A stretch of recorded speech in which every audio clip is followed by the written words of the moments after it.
Hi guys, Ryan Rampton here. So this story is about when I was flying my airplane, when I was a pretty young pilot, probably 22, maybe 23 years old.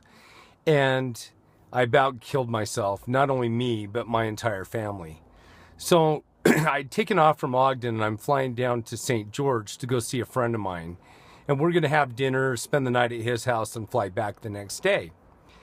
And so I take off, we land in St. George, have dinner with my friend, and we start looking at the weather and pulled up the weather report, and a storm was moving in. So this time of year is about November, and the storms are usually pretty bad because they come with snow and ice and a lot of wind. And so I'm a little bit concerned about this and thinking maybe I want to fly back tonight instead of waiting until Monday and getting caught and then having to take a day off work. So I think, okay, that's probably the best decision. So we get done having dinner and he drives us back to the airport and we take off from St. George around 5 o'clock. Well, about the time we got over Cedar City, it's starting to get dark. In November, it gets dark pretty early.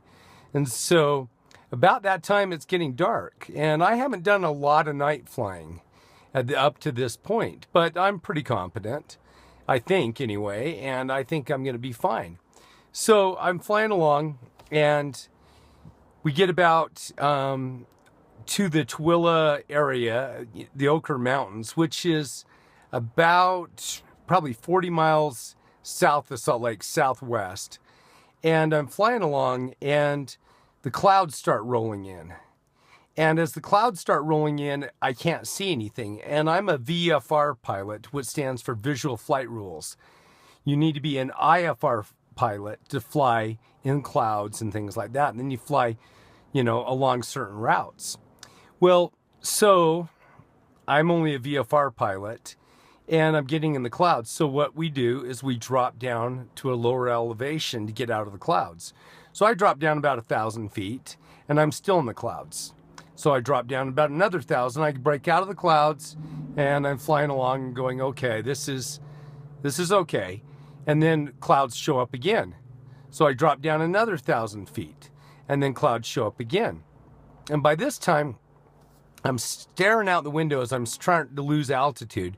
And I'm looking for a break in the clouds. And then I look down at my instruments and wow, something's wrong with them. And I start tapping on it. And I'm like, what's wrong with this instrument? It shows that I'm flying like this instead of straight and level. And so I turned the yoke and it got worse. I'm like, oh, that doesn't make any sense. Something's wrong with this. So, and then I looked at my altimeter and it showed me that I was losing about 1,500 feet a minute, which is a pretty steep dive. So I pulled back on the yoke to make me go up and it gets worse. And I can't figure this out. It's not computing in my brain at this point. I'm thinking, what in the world's wrong? And about this time, I hear God's voice in my head. And he says, turn right and push down. And that doesn't make any sense to me because, like, the wings are going this way. And I don't want to turn into it and make it worse. And pushing down, that would make me go lose altitude more. So I'm like, and I hear it again. Turn right and push down. So I'm like, okay.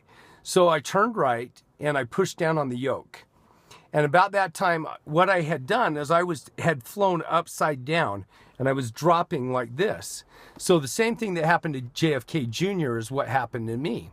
I got inverted in the clouds.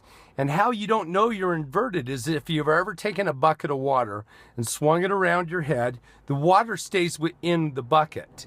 It doesn't fall out because of centrifugal force. It acts just like gravity. So I couldn't tell from my feeling in my body that I was upside down. But when I broke out of the clouds and I had pushed down on the yoke and turned, it rolled the airplane over and broke me out of the dive. So I was actually starting to come back up and then I could pull on the yoke. At that point, I pulled back on the yoke and I came within probably a couple hundred feet of hitting the mountain before I could pull back on it and turn. Well, this scared me so bad. My wife and my 2 kids were asleep still. I didn't wake them up, thank goodness, but I about killed us all. I was just panicking. So, and the clouds were pretty bad. So I stayed about 200 feet above the surface of the water. The Great Salt Lake, the wind was blowing. I could see white caps, and the plane's bouncing, really kind of, very turbulent. And I'm flying back toward the airport. And then I come into the airport, and I'm lining up on the runway, and the wind's blowing so bad from my left that as I'm flying in, the plane is pointed like this. It's crabbed into the wind.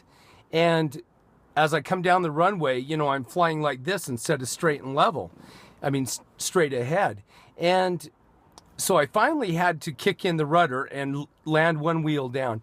And it gusted so bad at that point that it blew me right off the runway over into the dirt. Luckily, I was still flying, so I just added power and I flew it back on the runway. Well, this happened 3 more times, and I'm soon running out of runway. And I don't think I have enough left in me to try this again. So I'm just praying and praying, help me get this on the runway. So I tried to power on. I just kept the power on, forced it onto the runway. And when I finally got the wheels down, I pushed down the yoke, shut off pulled the power on it. So all the power went away from the engine, and I coasted to a stop just at the edge of the runway. Scared me. So then I taxied back to the hangar, parked the plane, and shut it off. And by that time, I was just a wreck, from the things that had happened. And I told my wife, she had woke up, about what had happened. I couldn't even get out of the airplane. I was so overcome with fear about killing my whole entire family. So the Lord saved me for another reason. I still didn't know why I was being saved, why he would protect me, why some of us are protected and others are sent home. And I didn't understand any of that at that point. But I was glad he saved me at the time, and I was glad I listened to him. Anyway, this was the near-death experience of flying an airplane. I hope you guys have a great day, and thanks for watching.